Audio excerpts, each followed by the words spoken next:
Sveiki! Ar žinote, kad neužsandarintas net 1 mm tarpelis gali turėti įtakos energiniam efektyvumui?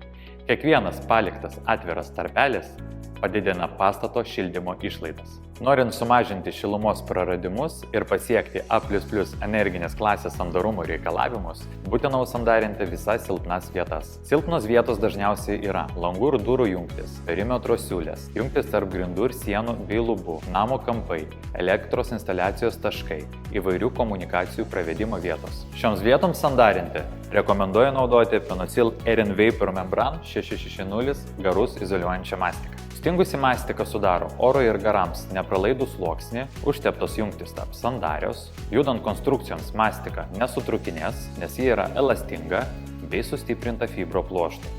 Mastika yra 2 spalvų – juoda ir balta. Dabar parodysiu, kaip teisingai atlikti darbus. Nuvalykite nuo paviršių nešvarumus ir dulkes, įsitikinkite, kad paviršiai yra sausi ir temperatūra darbo metu ne žemesnė nei +10 laipsnių šilumos. Atidarykite kibirą ir sumaišykite mastiką.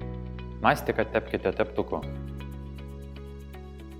Mastika tepama 2 sluoksniais. Priklausomai nuo paviršiaus poringumo, kitą sluoksnį galime tepti apytiksliai po 1 valandos, kai sustings pirmasis sluoksnis. Tepdami antrąjį sluoksnį, jei įmanoma, tepkite mastiką statmenai pirmajam sluoksniui. Tai sustiprins mastikos struktūrą. Juodos spalvos mastika, kai sustingsta, pakeičia spalvą, patamsėja.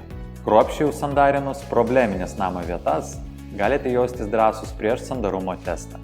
Penosil Air & Vapor Membran 660 garų izoliuojančios mastikos ieškokite visose statybinių medžiagų parduotuvėse.